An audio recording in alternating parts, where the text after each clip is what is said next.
दोस्तों, आज की मेरी कहानी है बदनाम। मम्मी, आप चिंता मत करो, मैं मायके आने की कोशिश करती हूँ। आज मैं सीधे ससुर जी से ही बात करूँगी। बहुत हो गई उनकी मनमानी।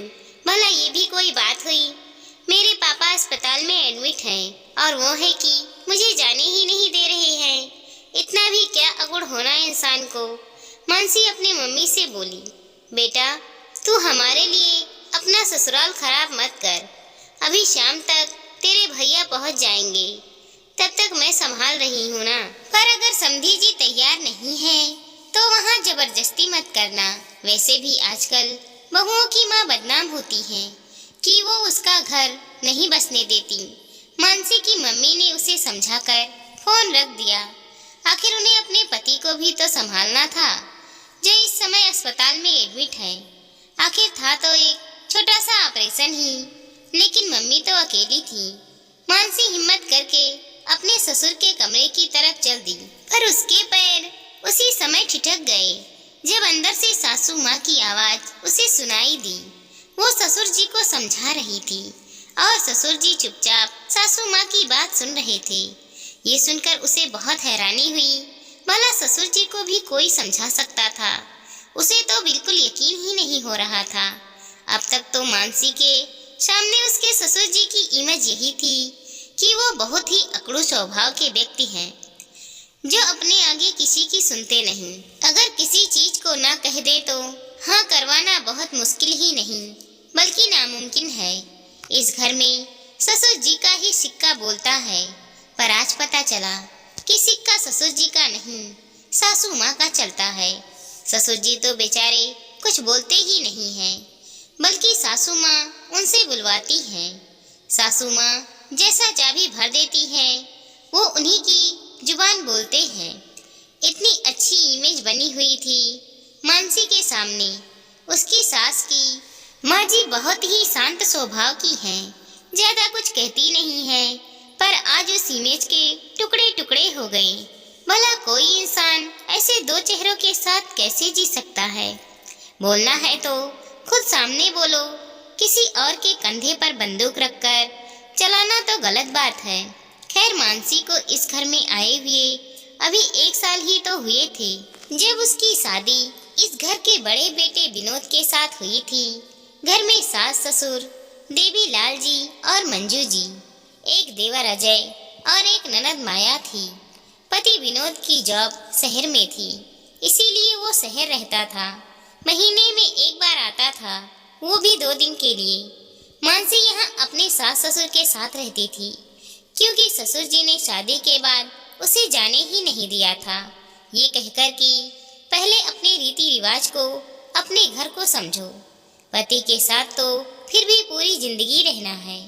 मानसी जब भी विनोद के साथ जाने के लिए पूछती या मायके 8-10 दिन रहकर आने के लिए पूछती, तो सासू माँ ये कहकर मना कर देती कि तुम्हारे ससुर जी ने मना किया है, कहीं पापा जी मम्मी जी को 2 बातें ना सुनाए। ये सोचकर मानसी मन मसोक कर रह जाती। कई बार तो ऐसा भी हुआ है कि जब देवर और ननद ने ये पूछा कि भाभी आप हमारे साथ बाजार चलोगे क्या, तो भी मंजू जी मना कर देती, कहती कि तुम्हारे पापा जी को पसंद नहीं है बहू का यूं बाहर जाना। देखो, मैं ही कहीं नहीं जा पाती, कहीं भी जाना होता तो तुम्हारे ससुर जी के साथ ही जाती हूँ। आखिर वो बहुत गुस्से वाले इंसान हैं। अब सासू माँ तो ससुर जी के साथ चली जाती हैं, लेकिन मानसी तो इसी घर में रहती है। उसका पति यहाँ कहाँ, जिसके साथ वो बाहर भी जा पाए। महीने में 2 दिन के लिए आता है, उसमें भी कभी पापा जी को लेकर तो कभी मम्मी जी को लेकर जा रहा होता है। लेकिन आज तो उसके पापा की तबीयत खराब थी, उनका अपेंडिक्स का ऑपरेशन होना था। भैया भी घर पर नहीं थे, बाहर गए हुए थे, उसे भी शाम तक ही पहुंचना था। मानसी ने मंजू जी से पूछा तो मंजू जी ने कहा, मैं तुम्हारे पापा जी से पूछकर बताती हूँ, तब तक तुम नाश्ते की तैयारी कर लो, कहकर सासू माँ कमरे में चली गई। नाश्ता बनाते बनाते सासू माँ कमरे से बाहर निकल कर आई। तब मानसी ने बड़े उत्सुकता के साथ पूछा, मम्मी जी, पापा जी ने क्या कहा, क्या मैं चली जाऊं? मंजू जी उदास होते हुए कहा, तुम्हारे पापा जी ने मना कर दिया, कह रहे थे अपेंडिक्स का ही तो ऑपरेशन है, तुम जाकर क्या करोगी? और डॉक्टर सब कुछ संभाल ही लेते हैं आजकल हॉस्पिटल में। मैंने तो बहुत मनाने की कोशिश की, पर वो माने ही नहीं, उल्टा मुझ पर ही गुस्सा हो गए। आखिर मानसी मन मसोक कर रह गई। लेकिन जब मम्मी का दोबारा फोन आया, तब मानसी ससुर जी से ही सीधे बात करने के लिए उठकर उनके कमरे की तरफ जा रही थी कि तभी कमरे में हो रही बातचीत सुनकर उसके पैर ठिठक गए। ससुर जी सासू माँ से कह रहे थे, अरे वो जाना चाहती है तो जाने दो ना, उसकी मम्मी अकेली है, कम से कम मानसी के वहाँ होने से उन्हें थोड़ी हिम्मत तो मिल जाएगी। और फिर जवान खून है, किसी चीज की जरूरत भी पड़ी तो भाग भाग कर संभाल भी लेगी। समधन जी कहाँ भागती फिरेंगी? अरे ऐसे कैसे भेज दूं? घर का काम कौन करेगा? मुझसे तो नहीं होता अब घर का काम। और फिर डॉक्टर है ना संभालने के लिए, वो कौन सा वहाँ पर जाकर डॉक्टर गिरी करेगी। आजकल तो सब कुछ हॉस्पिटल में ही मिल जाता है, पैसे फेंको और तमाशा देखने वाली बात है। अरे तो आज के लिए तुम संभाल लेना, नहीं तो माया भी तो है घर में, दोनों माँ बेटी मिलकर संभाल लेना घर का काम।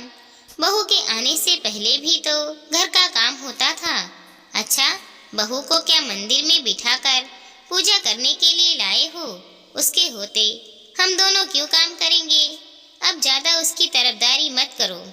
तुमने जैसी इमेज बना रखी है वैसे ही बनी रहने दो, नहीं तो इन आजकल की लड़कियों का कोई भरोसा नहीं है, सिर चढ़कर नाचेंगी। मंजू जी ने कहा, अरे तो मुझे क्यों बेवजह बेलना बना रखा है तुमने? हर बात मेरे कंधे पर रखकर क्यों बोलती हो तुम? जो कर रही हो ना, बहुत गलत कर रही हो। अरे हम बहू बेटे के लिए लेकर आए थे, लेकिन वो बेचारा वहाँ परेशान होता रहता है, अपना खाना खुद बनाता है, काम खुद करता है, और यहाँ बहू को तुमने घर के काम काज के लिए रख रखा है, जाने ही नहीं देती हो उसे। ऊपर से आजू इतनी परेशान है तो उसे जाने ही नहीं दे रही हो। कहीं ऐसा ना हो कि बहू पलटकर अच्छे से जवाब दे दे। ससुर जी ने समझाने की कोशिश की, ज्यादा उसके लिए अपना दिल दुखाने की जरूरत नहीं है, बहू है वो तुम्हारी, बेटी नहीं है। चुपचाप शांति पूर्वक अपना काम करो। जब मैं सब कुछ संभाल रही हूँ तो तुम्हें बीच में आने की जरूरत नहीं है। और जवाब क्या देगी वो मुझे? एक साल में तो कोई जवाब दे नहीं पाई मुझे। आखिर सासू माँ ने थोड़ी सी ऊंची आवाज में कहा तो ससुर जी चुप हो गए। मानसी का तो वहीं खड़े खड़े दिमाग घूम गया। एक साल से वो इसी घर में है, पर उसे अंदाजा भी नहीं था कि उसकी सास ऐसी है। बेचारे ससुर जी को अकड़ो खड़ोस समझती रही, पर यहाँ तो सास ने ससुर जी की इमेज बिगाड़ रखी है।